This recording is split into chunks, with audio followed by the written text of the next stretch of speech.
नमस्कार, welcome back.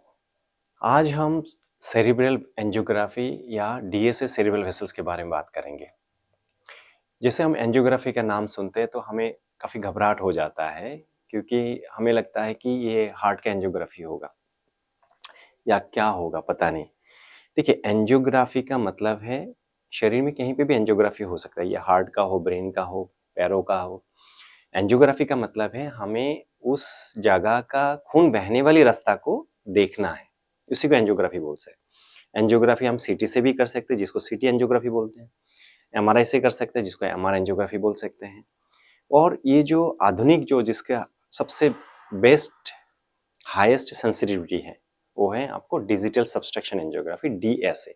दुनिया में कहीं पे भी आप जाएं तो इससे आगे और हाई सेंसिटिविटी वाला या सबसे एक्यूरेट वाला एंजियोग्राफी और नहीं होता है।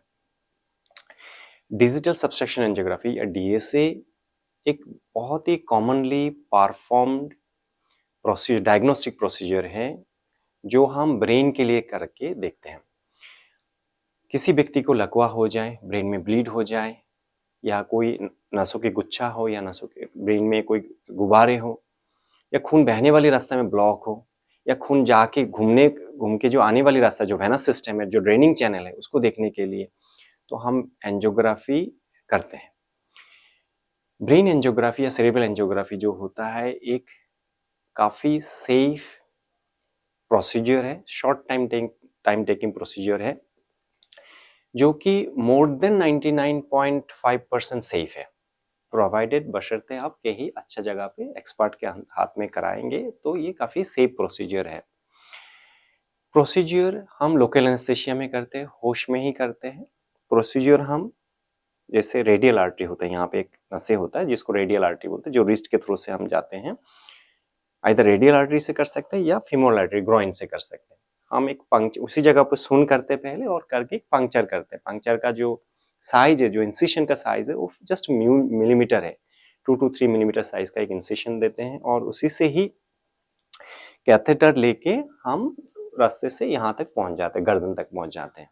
हमें ब्रेन के अंदर तक जाने की जरूरत नहीं होता है डायग्नोस्टिक टेस्ट करने के लिए, एंजियोग्राफी करने के लिए।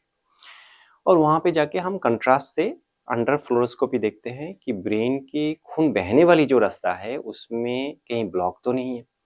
जैसे ये पिक्चर में आपको ये छवि जो दिखा रहा है उसमें दिखा रहा है कि आपको खून बहने वाली रास्ता में देखिए ब्लॉक है, कैरोटिड आर्टरी में ब्लॉक है।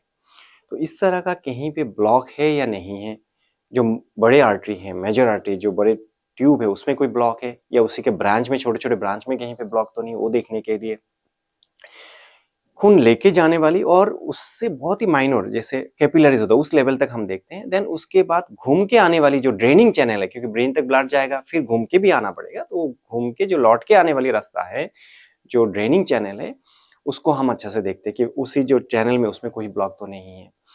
तो ये जो एंजियोग्राफी है इससे हमें एक काफी एक्यूरेट, हाई सेंसिटिव पूरा रास्ता पता चलता है। जो एंजियोग्राफी खून बहने वाली रास्ता को कैपिलरी लेवल तक अच्छे से पता चलता है, ड्रेनिंग सिस्टम को अच्छे से पता चलता है, उससे हमें कोई ब्लॉक है कि नहीं पता चलता है, उससे हमें ब्रेन के नसों में कोई गुब्बारे तो नहीं है, जैसे ये पिक्चर में आपको दिखाई दे रहा है कि गुब्बारे हैं, क्योंकि वो गुब्बारे फट सकते हैं, रिस्क ऑफ फटने से वो काफी जानलेवा हो सकता है। वो गुब्बारे है तो नहीं है, गुब्बारे है तो कहाँ पे है, कितना साइज है उसका, उसका नेक कैसा है, वो देखने के पता चलता है। इसमें कोई नसों की गुच्छा तो नहीं है जो फट सकता है जिसमें वजह से ब्रेन में ब्लीडिंग हो सकता है, लकवा हो सकता है या जान जा सकते हैं। तो ये सारे जो इंफॉर्मेशन है सब कुछ हमें एक एंजियोग्राफी के द्वारा काफी अच्छा से एक्यूरेटली पता चल जाता है और उसके ऊपर बेस्ड करके आपके जो ट्रीटिंग डॉक्टर है, जो न्यूरोलॉजिस्ट है, जो न्यूरोइंटरवेंशनिस्ट है या फिजिशियन है, जो भी है डॉक्टर साहब या न्यूरोसर्जन है, वो आपको डिसीजन करते हैं कि आगे का लाइन ऑफ ट्रीटमेंट क्या रहेगा। तो ये एंजियोग्राफी एक safe and commonly performed procedure है और इससे काफी घबराने की जरूरत नहीं है, लेकिन जरूर कोई भी टेस्ट हम करते तो उससे रिस्क तो होता ही हो, आपको पता होना जरूरी है। जैसे मैंने बताया रेडियल आर्टरी या फीमोरल आर्टरी से कर सकते हैं। रेडियल से करते हैं तो आपको प्रोसीजर के बाद आप मोबिलाइज कर सकते हैं, कोई प्रॉब्लम नहीं है। फीमोरल आर्टरी से करते हैं तो आपको थोड़ा सा बेस्ट रेस्ट की जरूरत पड़ता है, अराउंड 6 आवर तक हम इमोबिलाइजेशन के लिए बोलते हैं कि आप पैर ना हिलाए। ये डिसीजन रेडियल आर्टरी से करना है या ग्रॉइन से करना है, उसका डिसीजन डिपेंड करता है कि आपके जो जो एक्सपर्ट से, जो न्यूरो इंटरवेंशनिस्ट जो आपसे बात करेंगे, वो आपको डिसीजन आपके साथ डिस्कस करके करते हैं। यूजुअली रेडियल आर्टरी से हम कर सकते हैं, बट कभी-कभी रेडियल आर्टरी काफ़ी पतले होते हैं और जाके वहाँ से स्पाज़म की चांसेस होता है या इससे जाने में रिस्क रहता है, तब हम फीमोरल आर्टरी से भी करते हैं और फीमोरल आर्टरी भी काफ़ी सेफली कर सकते हैं, बिकॉज़ दैट वाज़ एक्चुअली पहले ही से फीमोरल आर्टरी से शुरू हुआ था एंड काफ़ी इफेक्टिवली और सेफली और ईज़िली कैन बी परफॉर्म। तो मैंने जैसे बताया कि सेरेब्रल एंजियोग्राफी या डीएसए सेरेब्रल वेसल्स हम लोकल एनेस्थीसिया सुन, इसी एरिया को लोकल एनेस्थीसिया देके सुन करके फिर करते हैं और प्रोसीजर जो है आपको 10 टू 15 मिनट्स करीब लगते हैं और उसके बाद आपके सामने पूरा क्लियर पिक्चर आ जाता है कि ब्रेन में नसों की सप्लाई कैसा है। तो इसके रिलेटेड कोई भी क्वेरीज आपका रहते हैं तो आप हमें ज़रूर कांटेक्ट करिए। Will be more than happy to solve your queries and take it forward. धन्यवाद। नमस्ते।